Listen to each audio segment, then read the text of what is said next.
જય શ્રી કૃષ્ણ. આજની શિબિર એટલે કે હેલ્થ અવેરનેસ શિબિર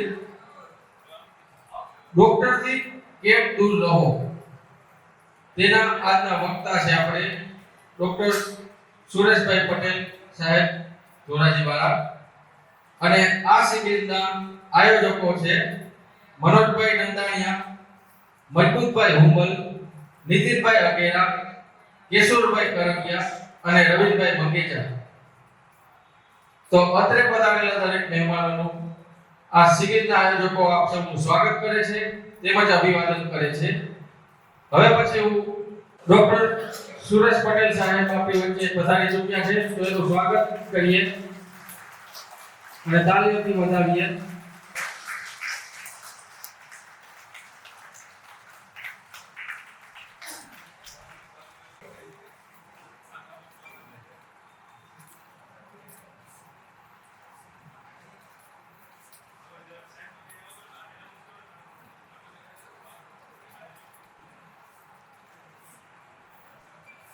કે સાહેબને સારો ગણી અને ફૂલથી સ્વાગત કરે મનોજભાઈ નંદાણીયા, મજબૂતભાઈ હુંબલ, નીતિનભાઈ અગેરા, કેશોરભાઈ કરંગિયા અને રવિભાઈ મંગેચાને હું રિક્વેસ્ટ કરીશ કે સાહેબનું સ્વાગત કરે.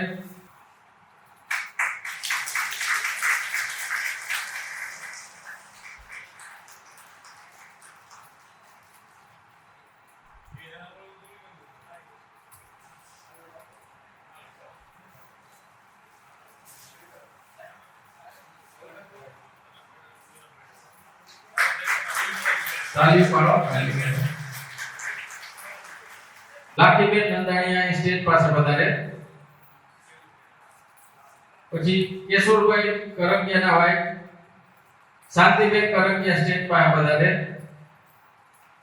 અને રવિભાઈ મંગેચાના વાઇફ આશા ભાભી અમારા સ્ટેજ પાસે પધારે. આપણે સાહેબના વાઇફ આવ્યા છે એનું સ્વાગત વિધિ કરવાની છે.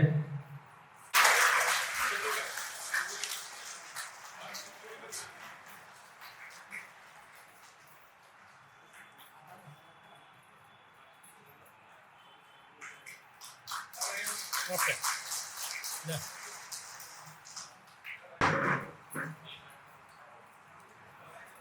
જય દ્વારકાધીશ. આજની આ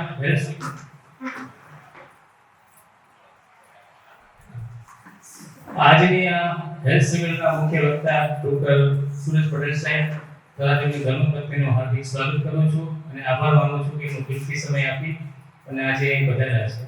તથા ઉપલેટાની જે પ્રજા ધર્મ ભાઈઓ તથા બહેનો અને વડીલો માતાનું પણ હાર્દિક સ્વાગત કરું છું.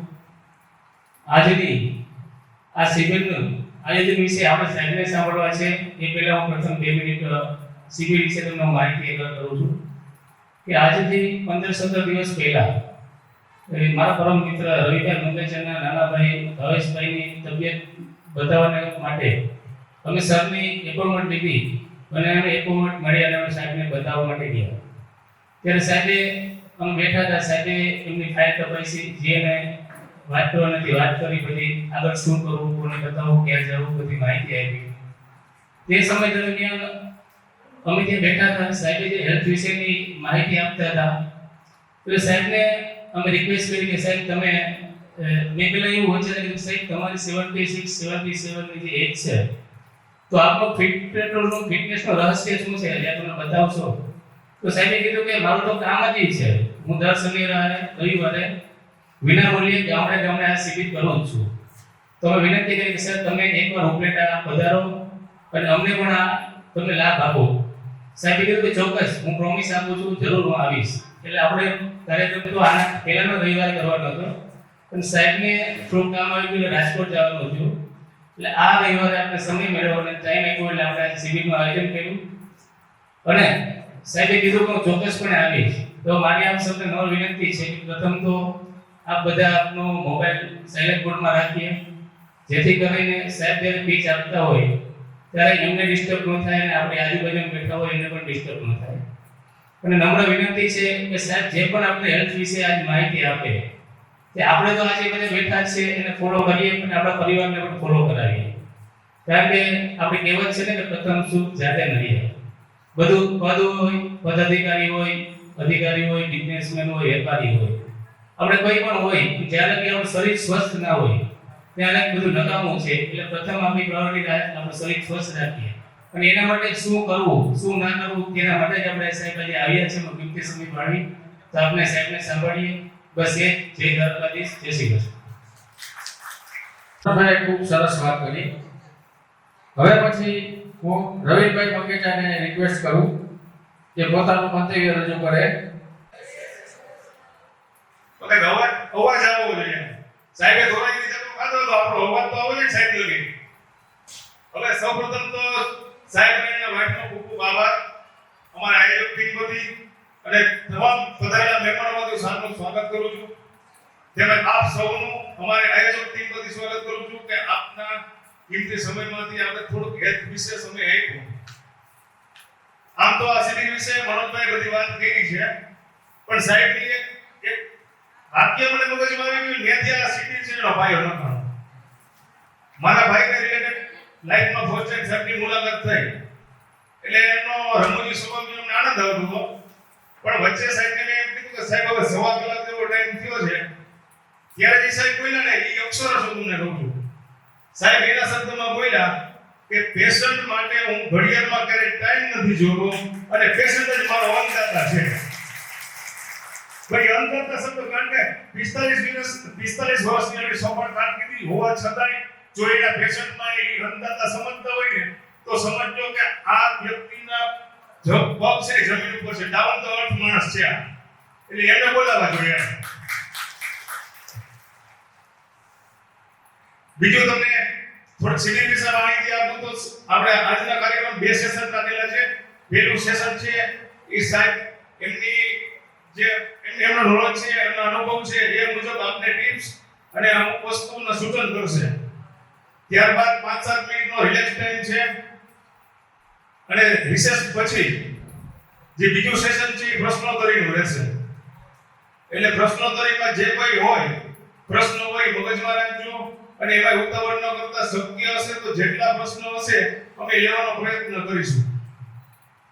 અને વાત રહી આપણી શિબિરની તો સાહેબ બધાની ગ્રાન્ટ વેલ્યુ હોય ને, આઈપીએલ ની ગ્રાન્ટ વેલ્યુ હોય. આપણી શિબિર તો નિઃશુલ્ક કરી છે. અને ગ્રાન્ટ વેલ્યુ તમને કોઈને ખબર છે? મને હાથ જો કરો કોઈ ખબર હોય. સાહેબની ફી 1500 રૂપિયા છે, બરાબર ને? ઓપીડી આપણે 400 છે. આટલી 6 લાખ રૂપિયા ગ્રાન્ટ વેલ્યુ છે. આજની શિબિરની 6 લાખ રૂપિયા ગ્રાન્ટ વેલ્યુ છે. હવે હું જાદુ ન કહેતા સાહેબને આમંત્રણ આપું છું કે જે એના માટે આવ્યા છે, જેના માટે આપણે બધાએ સમય આપ્યો છે, એ કાર્યક્રમને શરૂ કરીએ. જય હિન્દ, જય ભારત. આજનો કાર્યક્રમ અમારી આયોજક ટીમના સાહેબની પણ ઈચ્છા છે કે રાષ્ટ્રગીતથી શરૂઆત કરીએ તો બધા પોતપોતાની જગ્યા પર ઊભા થઈ જાય.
ભારત માતા કી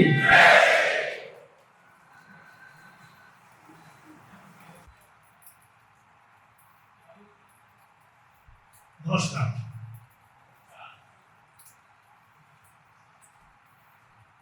53 વર્ષ પહેલા એક્ઝેક્ટ 53 વર્ષ. લગ્ન વખતે હું આવી રીતે બેઠો.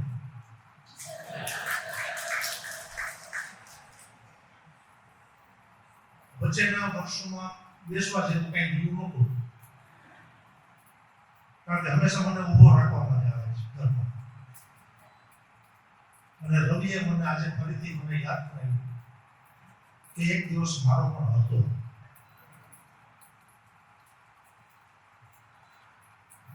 મિત્રો, રવિભાઈ, મનોજભાઈ, મજબૂતભાઈ, નીતિનભાઈ, કેશુરભાઈ અને આપ સૌ આપ્તજનો, રવિ સાથે મારે થોડાક પ્રોબ્લેમ છે. તમારે પણ હશે, પણ તમે સામે તે વિરોધ ન કરો એ હું સમજુ, કારણ કે તમારે તો રોજ ભેગું રહેવાનું છે. હું તો હમણાં ચાલ્યો જઈશ. મને એમ કહેવામાં આવ્યું હતું કે 100-150 લોકો હશે, એટલે મારામાં હિંમત આવી ગઈ. કીધું 150 તો પહોંચી વળીશ, વાંધો નથી. આ શું યાર, કાંઈક તો લિમિટ હોય કે નહીં તકલીફ આપવાની. હું કોઈ સાધુ મહાત્મા નથી કે હું તમને આવતા ભાવમાં સ્વર્ગમાં જવા માટે શું કરવું જોઈએ એ વિશે વાત નથી કરવો. આ ભાવમાં સ્વર્ગ કેમ બનાવવું હોય એની વાત કરવાની છે મારે. મારી ઓળખાણ આપી દઉં ટૂંકમાં. ફિઝિશિયન છું, 45 વર્ષથી આ પ્રેક્ટિસ કરું છું. કામ ઓછું કરું છું અને બોલું છું વધારે બેઝિકલી. અને નાનો હતો ત્યારથી મારા મગજમાં એક વાત ઘૂસી ગઈ હતી કે થાવું તો પ્રોફેસર થાવું ને કાં ટીચર થાવું, ડાક્ટર નહીં. અમારા મિત્રો છે, અમારા વડીલ મિત્રો બધા ટીચર્સ ઘણા બધા છે. નાનો તો ત્યારથી મારા મગજમાં એમ જ હતું કે ટીચર થવાય, દાદાગીરી, છોકરાઓને ધમકાવાય. મોટા થયા પછી તો એ તો પ્રશ્ન જ નથી રહેતો લગ્ન પછી. પણ આવું બધું મારા મગજમાં એક નાનપણમાં એક ઘૂસી ગયું હતું. પણ એ જમાનામાં એવું હતું કે મારી માએ એમ કહ્યું કે ભાઈ બેટા તું એક કામ કર, ટીચર થાય એમાં મને કાંઈ વાંધો નથી, પણ ડાક્ટર થાય ને તો એમાં પૈસા બહુ મળે. તો કીધું ડાક્ટર થઈ જાય. મારા મામા ડૉક્ટર હતા. પૈસાની બાબતમાં તો ઠીક છે કે જુદી વાત છે. અને ત્યારે આટલા બધા પ્રોબ્લેમેય નહોતા કાંઈ ભણવા મળવાના. એસએસસીમાં સરકારી સ્કૂલમાં ભગવતસિંહજી હાઈસ્કૂલમાં ભણ્યો ધોરાજીમાં. સારા માર્ક આવ્યા. રાજકોટ કોટક સાયન્સમાં ભણવા ગયો, ત્યાં વળી ચાલ્યું, ત્યાંય સારા માર્ક આવ્યા. બધા કહે કે બી ગ્રુપ રાખીએ ને તો ડાક્ટર થવાય ને એ ગ્રુપ રાખીએ તો એન્જિનિયર થવાય. મારે આંકડા સાથે બહુ મોટા પ્રોબ્લેમ. મને છે ને, મને સામાન્ય હિસાબ, મને શાકભાજીના હિસાબે મારી વાઈફ કરે. અને ઇવન હું જ્યારે આવું દવાખાનેથી ત્યારે એ ખિસ્સા ફંફોડીને હિસાબ તો એ જ કરે છે. કોઈ દિવસ ભૂલ ન કરે હો, કોઈ દિવસ. અને ક્યારેય એમ લાગે કે ગઈકાલ કરતાં આજે ઓછા કેમ છે, ત્યારે કાંઈક ગોટા વાળીને કાંઈક કહેવું પડે કે ભાઈ રવિભાઈ આવ્યા હતા ને આટલી ઓળખાણ હતી ને હવે એના પૈસા થોડા લેવાના હોય. ચાલે છે બધું, કાંઈ પ્રોબ્લેમ નથી.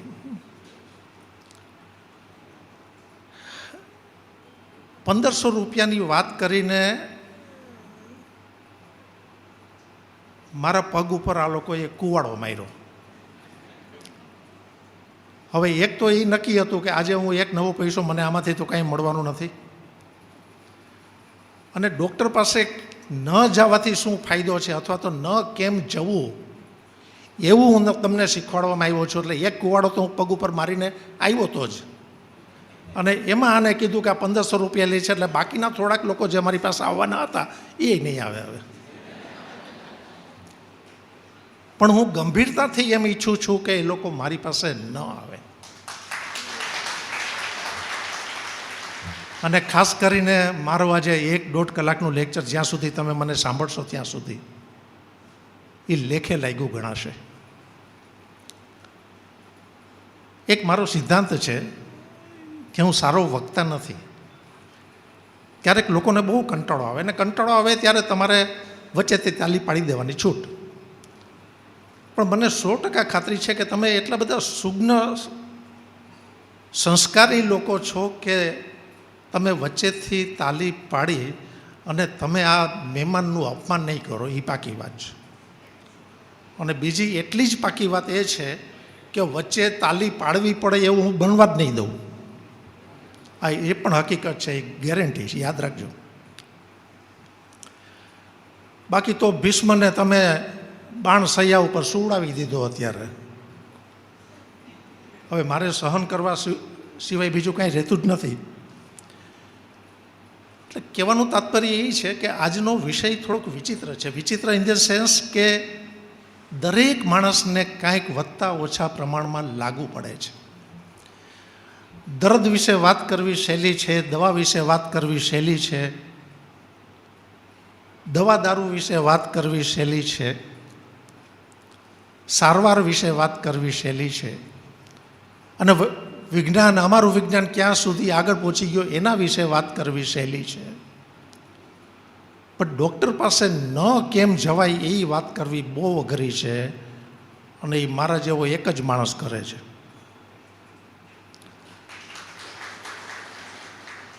અને એનું મને અભિમાન છે.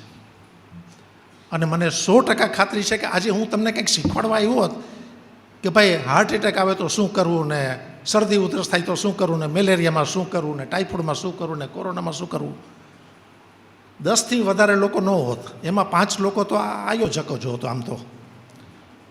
પણ આ બધું ન બને એટલા માટે શું કરવું એ સાંભળવા માટે તમે લોકો આવ્યા છે ત્યારે મારી જવાબદારી બહુ વધી ગઈ. અને મારો પોતાનો આ મારો વિષય છે, મારો ગમતો વિષય છે. કોરોના પહેલાં 8-10 ગામડામાં જઈ આવ્યો છું અને લોકોને આ જ શીખવાડ્યું છે કે મારાથી દૂર રહ્યો. અને દૂર રહેતા શીખવાડવું એ અઘરામાં અઘરું કામ છે. અને એ અઘરું કામ સહેલું બનાવવા માટે તમે લોકો હાજર છો, એમાં મને ખરેખર ગર્વ થાય છે કે તમે મને મુઠ્ઠી ઉંચેરો માનવ બનાવ્યો છે આજે.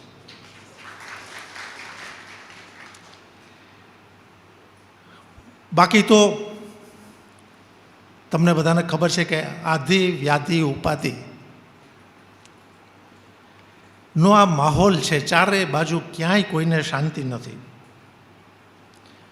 અને બીમારી થયા પછી બીમારીની ભાગદોડ, મોટી મોટી હોસ્પિટલના ખર્ચાઓ, માનસિક ત્રાસ, આ બધું જે લોકોએ ભોગવ્યું છે ને એને જ ખબર પડે છે કે મોટી હોસ્પિટલમાં જવાથી શું થાય છે.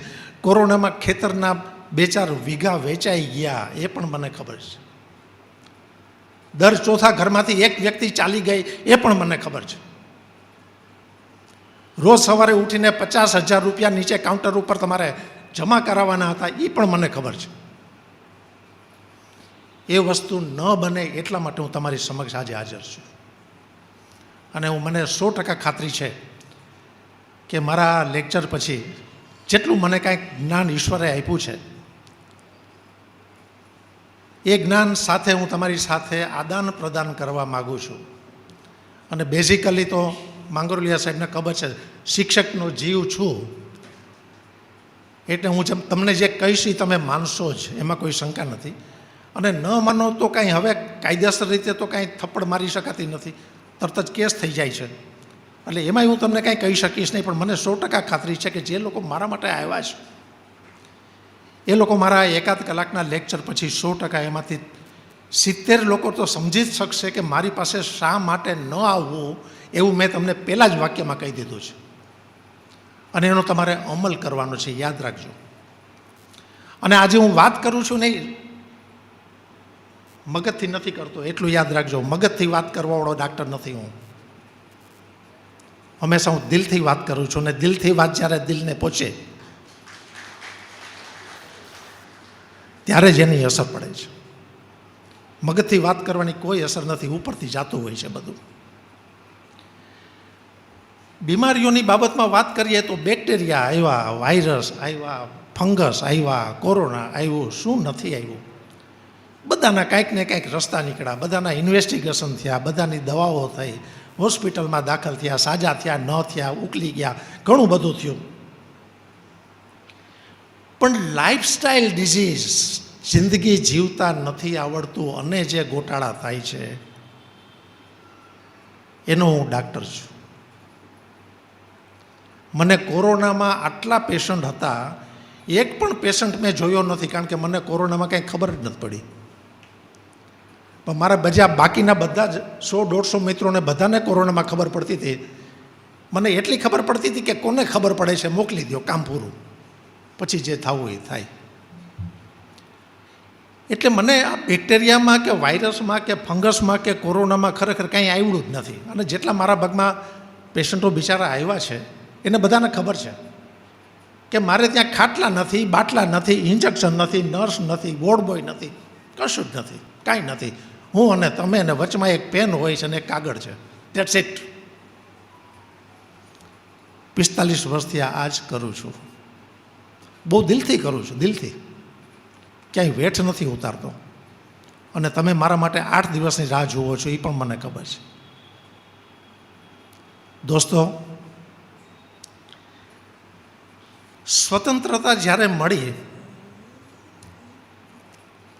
ત્યારે આપણી સરેરાશ ઉંમર, યાદ રાખજો, 26 વર્ષ હતી. સરેરાશ 26 વર્ષ સરેરાશ ઉંમર ઉકલી જતા લોકો.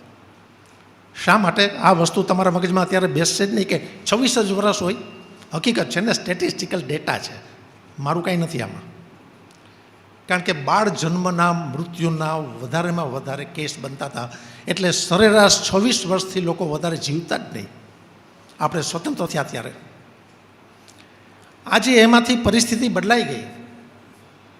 ડૉક્ટરો સારા થયા, દર્દીઓ સમજદાર થઈ ગયા, દવાઓ સારી થઈ, ઇન્વેસ્ટિગેશન વધારે સારા થયા, હોસ્પિટલની સગવડતાઓ વધારે સારી થઈ.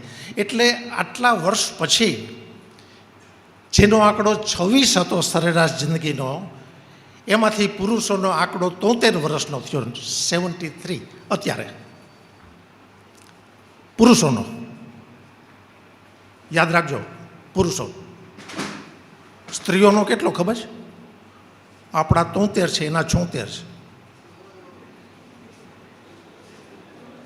આ લોકો આપણા કરતાં 3 વર્ષ વધારે જીવે છે, કારણ કે સ્ત્રીઓ પુરુષના 3 વર્ષ ખાઈ જાય. ધીસ ઇઝ સ્ટેટિસ્ટિકલ ડેટા, યાદ રાખજો, ખોટું નથી. આ છે, મારી પાસે સાબિતી છે. 26માંથી આપણે 76 પહોંચ્યા, અમેરિકાવાળા 86 પહોંચ્યા છે, યુરોપવાળા 78 પહોંચ્યા છે, જાપાનવાળા 100 પહોંચ્યા છે. તમે વિચાર તો કરો, આપણે ક્યાંથી ક્યાં પહોંચી ગયા. વાયરસ નથી, બેક્ટેરિયા નથી, ફંગસ નથી, કશું જ નથી, બધું સાફ, ફટાફટ ઉડાડી દીધું. પાવરફુલ એન્ટીબાયોટિક આવી ગઈ, પાવરફુલ એન્ટી ફંગલ આવી ગયું, પાવરફુલ ઓજારો આવી ગયા, પાવરફુલ ડાક્ટરો આવી ગયા, પાવરફુલ ઓપરેશન કરવાવાળા આવી ગયા. બેક્ટેરિયા બધા નાશ થઈ ગયા. તમે જુઓ, આજે ભાગ્ય તમે જોયું હશે કે મેલેરિયામાં કોઈ એક્સપાયર થઈ ગયું, ભાગ્ય તમે જોયું હશે કે કોઈને ટાઇફોઇડમાં એક્સપાયર થઈ ગયા, ભાગ્ય તમે કોઈ જોયું હશે કે ટીબીને કારણે મરી ગયા. એક જમાનો હતો વર્ષના 5 લાખ લોકો ટીબીમાં ગુજરી જતા, વર્ષના 15 લાખ લોકો હિન્દુસ્તાનમાં મેલેરિયાથી મરી જતા. ચોમાસાની શરૂઆતમાં કાં કમળો થતો અને કાં ટાઇફોઇડ થતો, માણસો ઉકલી જતા. ક્યારે જોયું હોય? પ્રોગ્રેસ કર્યો જોરદાર. તો પ્રોબ્લેમ ક્યાં છે યાર? આ લેક્ચરબાજી શેના માટે? આ બધું પ્રોગ્રેસ તો થઈ ગયો, હવે શું કરવાનું છે? પણ એક વસ્તુ હજી તમને કહી દઉં, તમારો આ સ્ટેટિસ્ટિક, એક વન મોર. આપણે એમ માનીએ છીએ કે આ બધા જ લોકો સુખી છે, કોઈ મળતા નથી. આ બધા મોટી ઉંમરના માણસો હરે છે, ફરે છે, ખાઈ પીએ છે, મજા કરે છે, જલસા કરે છે. તમને ખબર નથી, 75 વર્ષથી મોટી ઉંમરના 10% જ લોકો છે. બામરોલી સાહેબ, 10% જ. અને 80 વર્ષથી મોટી ઉંમરનો 1% છે. તમે ક્યારે વિચાર કર્યો? તમને એમ થાય કે આજુબાજુ બધા ડોસલા જાંટા મારે છે, એમાં ક્યાં ક્યાંય પ્રોબ્લેમ જ છે. ભાઈ ડોસલા કોઈ 75 ઉપરના છે જ નહીં. એ મારા જેવો કોક જ નીકળે 75 ઉપરનો, 76મું ચાલે છે. એટલે હજી તો હું તો ઓલા 1%માંય આવવાનો છું, એ તો કોઈ સવાલ જ નથી. પણ ધીસ ઇઝ ધ ફેક્ટ. 10% 75 વર્ષના અને 1% 80 ઉપરનો અત્યારની પરિસ્થિતિ આપણી આ છે. કૃષ્ણ ભગવાન 125 વર્ષ અને 7 મહિના અને ઉપર થોડાક દિવસો જીવાતા. એનો મતલબ એટલો તો થયો ને કે ભગવાને કાંઈક 100 વર્ષ ઉપર જીવવા માટેનું કાંઈક આપણને ગોઠવીને મોકલા છે, કંપની ફિટિંગ કરીને. પછી કંપની ફિટિંગ બગાડવું એ તો તમારા હાથની વાત છે, એ કાંઈ ભગવાનના હાથની વાત નથી. એટલે આજના જે પ્રશ્નો છે મારા, એ દર્દ વિશે છે જ નહીં, એ દવા વિશે જ નથી, બિલકુલ નથી, ડાક્ટરો વિશે નથી. મારા આજના પ્રશ્નો છે કે આટલું બધું ભૌતિક સુખ મળ્યું આપણને, છતાંય શારીરિક પ્રશ્નો વધતા જાય છે. આટલું ડાયાબિટીસ જોયું હતું ક્યારેય? આટલા બ્લડ પ્રેશર ક્યારેય જોયા હતા? 25 વર્ષના માણસને બાયપાસ કરેલી તમે ક્યારેય જોઈ છે? મેં જોઈ છે. આખી દુનિયામાં સૌથી વધારેમાં વધારે કોરોનરી આર્ટરી ડિસીઝ, હાર્ટ એટેકના પ્રશ્નો હિન્દુસ્તાનમાં થાય છે. તમને ખબર છે? હિન્દુસ્તાનને ડાયાબિટીક કેપિટલ ઓફ વર્લ્ડ ગણવામાં આવે છે. આટલા ડાયાબિટીસના દર્દી દુનિયામાં ક્યાંય નથી, સરેરાશ. ક્યાંક તો ગોટાળા છે જ. કર્યો વિચાર ક્યારે? દર ચોથા ઘરમાં ડાયાબિટીસ હશે, તમારે જોવું હોય તો જોઈ લેજો. આમાંથી કેટલાય હશે કે જેને બ્લડ પ્રેશર હશે, અને કેટલાય એવા છે કે બ્લડ પ્રેશર છે ને ખબર નથી. એ પણ એટલી હકીકત છે. મારી પાસે શરદી ઉધરસ લઈને આવ્યા હોય અને નીકળી પડે બ્લડ પ્રેશર, બધું છાનું ચાલ્યા રાખે છે. ધીમે ધીમે તમને તકલીફ થાય છે. બ્લડ પ્રેશર એક પછી એક નાની વાત છે. લાઈફસ્ટાઈલ ડિસીઝની વાત થઈ ને કે ભાઈ જિંદગી જીવતા નથી આવડતી, એટલે આ બધા પ્રોબ્લેમ છે. એમાંના એક પછી એક જે કોમન પ્રશ્નો છે ને, એના વિશે આપણે થોડીક ચર્ચા કરશું આજે, કે જે તમને ને મને બધું સરખું જ લાગવું પડે છે. એમાં કંઈ ધર્મની વાત નથી આવતી, ક્યાંય ભગવા પહેરવાની વાત નથી આવતી, કાંઈ સ્વર્ગની નરકની ક્યાંય વાત નથી આવતી. જે કાંઈ વાત છે એ અત્યારે આ ધરતી ઉપર આપણે બેઠા છીએ, આ ધરતી ઉપર જીવીએ છીએ, આ ધરતી ઉપર શ્વાસ લઈએ છીએ, એની વાત મારે કરવાની છે. 20% લોકોને બ્લડ પ્રેશર, એમાંથી 10% લોકો એવા છે કે જેને બ્લડ પ્રેશર છે કે નહીં ખબર જ નથી. પ્રોબ્લેમ કંઈક બીજા લઈને ગયા હોય ને બીપી માપવું ત્યારે બ્લડ પ્રેશરની વાત કરું ત્યારે મારી ઉપર ગુસ્સો થાય કે સાહેબ શરદીનું કાંઈ કરો ને, બીપીમાં મને કાંઈ વાંધો નથી, તમને કાંઈ વાંધો જ? મેં કીધું મને કાંઈ વાંધો નથી, પણ વાંધો પડશે ત્યારે બહુ મોટો પડશે. એના કરતાં શરદીને તું તારા ગામમાં પતાવી દે ને યાર, મારું કામ મને કરવા દે ને. અનડાયગ્નોઝ 10% કે જેને બ્લડ પ્રેશર છે એની ખબર નથી. મિત્રો, હું તમને ખુલ્લી ચેલેન્જ કહું છું. હું ચેલેન્જ નથી કરતો, આઈ એમ એક્સ્ટ્રીમલી સોરી. હું તમને વિનંતી કરું છું કે તમારા ફેમિલી ડૉક્ટર પાસે 6 મહિને એકવાર બીપી ચેક કરાવો. ક્યારે આવશે, કેટલું આવશે, કેવી રીતે આવશે, શું લઈને આવશે, કાંઈ ખબર નથી. પણ 6 મહિને એક વખત તમારા ફેમિલી ડૉક્ટર પાસે, મારી પાસે આવવાની જરૂર નથી. આટલું કરશો તો પણ ઘણું બધું છે. બીપી થાય છે શું કામ એ જ ખબર નથી, કારણ હજી સુધી મળ્યું નથી. પણ એક વસ્તુ તો નક્કી છે કે વારસાગત પ્રશ્ન છે આ, યાદ રાખજો. તમારા મા બાપને કોઈને હશે, અથવા તમારા મોસાળના પક્ષમાં કોઈને હશે, તો તમે બીપીના દર્દી વહેલા મોડા બનવાના છો, એવું તમારે અત્યારથી ધ્યાન રાખવાનું છે. ઘણી બધી જુવાન પેઢી અહીંયા બેઠી છે, દીકરીઓ છે, દીકરાઓ છે, એ બધાને હું રિક્વેસ્ટ કરું છું કે બેટા 3-4 મહિને એકાદ વખત તારા ફેમિલી ડૉક્ટર પાસે જતી જા, ખાલી બીપી મપાવી લે, બીજું કાંઈ કરવાની જરૂર નથી. કાંઈ પણ તકલીફ ન હોય તોય એટલું કરને તો 10% વાળા છે ને એ પકડાઈ જશે ગમે ત્યાંથી.